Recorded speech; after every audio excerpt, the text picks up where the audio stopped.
Sabes, por lo general, cuando hablamos de un diagnóstico médico, hay esta expectativa casi universal de precisión absoluta, como si fuera un problema de ingeniería o matemáticas. Claro, te rompes un brazo, vas a urgencias y la radiografía te muestra esa línea blanca en el hueso. Exacto. El médico simplemente te señala la pantalla y te dice que ahí está el problema. Es súper nítido, la solución es obvia. Ya, y es una visión muy reconfortante.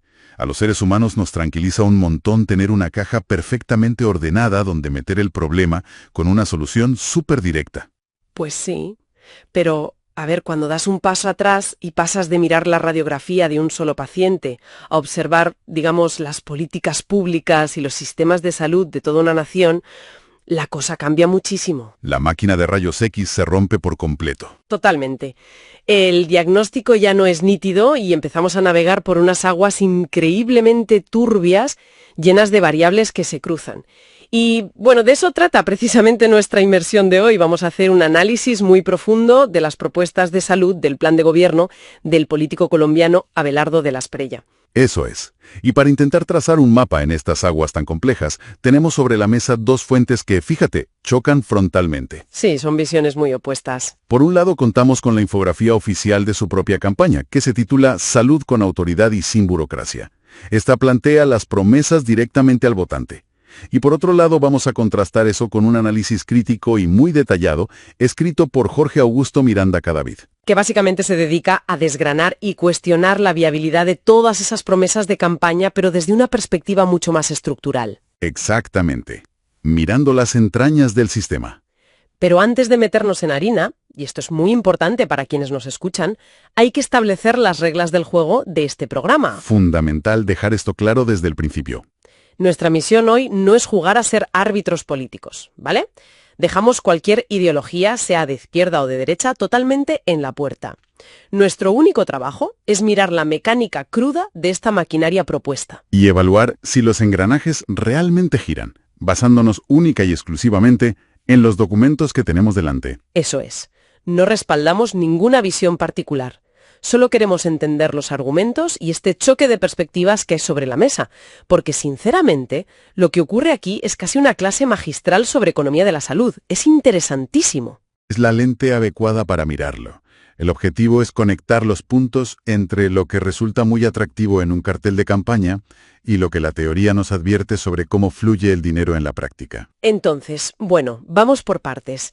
El primer gran bloque de la propuesta oficial salta a la vista enseguida. Prometen resultados súper rápidos, casi inmediatos. Lo que ellos llaman el plan de choque. Eso, un plan de choque. Proponen estabilizar todo el sistema de salud colombiano en los primeros 90 días, con una inyección masiva de, ojo a la cifra, 10 billones de pesos. Que es una cantidad de dinero muy, muy considerable. Ya te digo. Y detallan que este dinero iría a garantizar citas prioritarias, cirugías atrasadas, suministro de medicamentos esenciales y a pagar las deudas salariales a los hospitales. Y también añaden el componente de salud rural, con brigadas médicas móviles y telemedicina satelital. Suena a que mandan a la caballería pesada al rescate, ¿la verdad? Totalmente. Sobre el papel suena espectacular. Pero claro, el documento de Miranda Cadavid cambia esta perspectiva por completo. Señala que este enfoque, aunque innegablemente atractivo para el votante que está en una lista de espera, es puramente paliativo. O sea que es reactivo, ¿no? Exacto. El autor argumenta que este plan de choque se limita a atacar los síntomas visibles del colapso, pero ignora de forma deliberada la enfermedad real del sistema. Vale, vamos a desempacar esto porque me parece clave. Es como darle un paracetamol de la dosis más alta a alguien que tiene una pierna rota. Una analogía perfecta. Claro, que le quita el dolor hoy y le hace sentir un alivio inmenso de inmediato, lo cual se agradece, pero no está soldando el hueso para nada, ¿verdad? Eso es exactamente lo que dice el análisis crítico. Esos 10 billones de pesos y el despliegue de las brigadas móviles son un espejismo temporal si no se cambia la forma en que se administra el sistema. Vamos, que el dinero se va a acabar en nada. Se agotará rápido, está desfasado. El dinero asignado por afiliados sencillamente no alcanza para cubrir el coste real de los servicios médicos que demanda la población.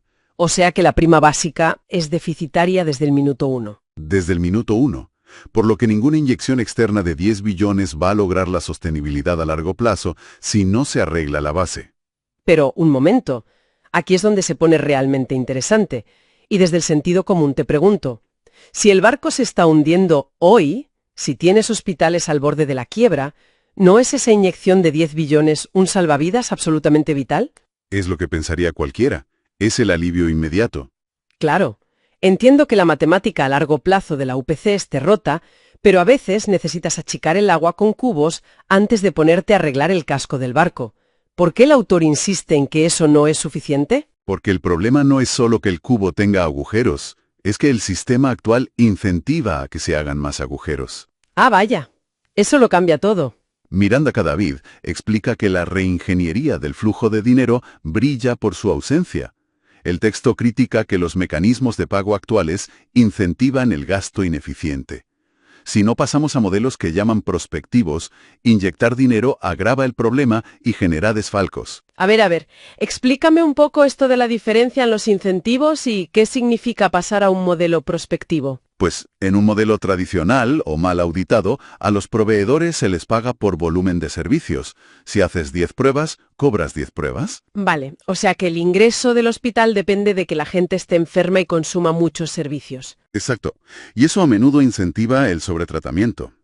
Un modelo prospectivo, que es lo que el crítico echa en falta, cambia la ecuación. Al proveedor se le paga una cantidad predeterminada por tratar un episodio completo de atención. Entiendo. ¿O por mantener a una población sana, tal vez? Eso es. Si lo hacen de forma eficiente y logran buenos resultados de salud, retienen un margen. Si son ineficientes y el paciente recae constantemente, ellos asumen el coste. Miranda Cadavid advierte que meter 10 billones en una maquinaria que recompensa el volumen solo garantiza que el capital desaparezca en la burocracia. Madre mía. O sea, si la tubería financiera está mal diseñada desde el plano original, no importa cuánta presión de agua metas, simplemente vas a inundar el edificio. Tal cual. Lo que nos lleva a las soluciones administrativas. Porque, para ser justos, la infografía oficial sí que habla de cambiar a los fontaneros de este edificio. Su lema es literalmente autoridad y cero burocracia. Sí, proponen medidas que suenan muy contundentes en el papel. Detallan la creación de alianzas público-privadas para modernizar hospitales regionales sin las trabas del sector público. Y sobre todo, prometen una intervención agresiva contra las EPS, las aseguradoras. Dicen que habrá auditorías técnicas implacables. Exacto. Prometen que EPS que no cumpla, EPS que se liquida. Mano dura. Además, hablan de profesionalización y de dar bonificaciones por resultados al personal. El lenguaje es de mano dura, sin duda. Pero la advertencia de Miranda Cadavid frente a esto es clarísima. Las auditorías, por muy severas que sean, no eliminan la corrupción si las reglas del juego siguen siendo las mismas. Ya. No solucionan el problema de raíz. Claro. Liquidar una EPS que hace mal su trabajo y sustituirla por otra, operando bajo la misma UPC deficitaria y los mismos incentivos perversos, es reiniciar el ciclo del fracaso. Cambias el logo en la puerta, pero la maquinaria sigue rota. Es que, fíjate, noto una discrepancia vital entre las dos fuentes respecto a los médicos y enfermeros, que al final son los que sostienen el sistema con sus propias manos. O sea, ¿qué significa todo esto para los que están en la primera línea? La infografía habla de darles bonificaciones, como si el problema fuera de motivación, pero el texto dice que el personal médico vive en la precariedad y necesita algo mucho más profundo, ¿no? Totalmente. La crítica sobre el talento humano es demoledora. El texto subraya que viven en una precariedad institucionalizada y no necesitan bonos por productividad.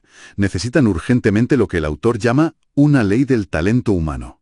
Para eliminar la tercerización laboral. Eso es, una reforma que elimine las famosas OPS, las órdenes de prestación de servicios, igualando las condiciones de los sanitarios a regímenes más estables como los de la policía, el magisterio o Ecopetrol. Y además, subraya una omisión que me pareció gravísima sobre la gestión de la información. Sí, la falta de integración tecnológica. La propuesta no menciona la creación de una historia clínica única nacional y electrónica. Es que es de locos, en pleno siglo XXI. Tienes a pacientes cuyos datos están fragmentados en docenas de archivos de papel o sistemas informáticos que no se hablan entre sí. Y eso fomenta la repetición de pruebas y el caos asistencial. Dignificar al médico y tener sus datos organizados es vital. Pero, y aquí viene el punto de inflexión, todo esto se desmorona si no entendemos a quién van a tratar esos médicos en el futuro cercano. Y ahí es donde entra el elefante en la habitación, la demografía y la prevención real. Retomando la infografía, hay un apartado entero sobre la prevención, así en mayúsculas. Sí, como una política de Estado enfocada en el deporte y la nutrición desde la infancia. A ver, que suena estupendo en el papel. A todo el mundo le gusta la idea de tener niños activos y sanos. Nadie en su sano juicio se opondría a eso, claro. Pero aquí es donde Miranda Cadavid lanza su crítica más profunda. Argumenta que esta visión se queda totalmente en la superficie. Porque curar enfermedades siempre es más caro que prevenirlas, y el autor dice que el país carece de un verdadero modelo predictivo, ¿verdad? Exacto. Falta una estrategia de atención primaria que actúe antes de que la persona enferme. Y lo más grave de todo, la absoluta ignorancia de la transición demográfica. Claro, la población envejece a un ritmo acelerado. Colombia tiene cada vez más adultos mayores. Las enfermedades crónicas, como la diabetes o la hipertensión, aumentan de forma alarmante. Un sistema sin un enfoque geriátrico y de cuidados de larga duración está condenado al colapso. Es que, a ver, es como diseñar el sistema de tráfico de una ciudad basándote en los coches que había hace 20 años, sin calcular la cantidad de camiones pesados que habrá en 10 años. Una muy buena forma de ilustrarlo. Para quienes nos escuchan, esto es vital, porque el envejecimiento de la población es una realidad matemática imparable. Si el sistema recompensa la enfermedad en lugar de la salud, el acceso seguirá siendo un privilegio de pocos y una angustia para muchos, tal como dice el texto. Como resumen de todo esto, podríamos decir que la propuesta analizada es vista por su crítico como una lista de deseos. Un intento de ganar popularidad inmediata. Exactamente. Un plan con medidas de choque espectaculares, pero que carece del mapa técnico, financiero y epidemiológico necesario para lograr una reforma sistémica real y duradera. Bueno, pues para cerrar este análisis, quiero rescatar un pequeño pero poderoso detalle que se menciona casi al final de las omisiones graves del texto crítico. Te refieres al tema de la producción local, supongo. Eso es. La falta de una política de soberanía sanitaria o producción local de insumos.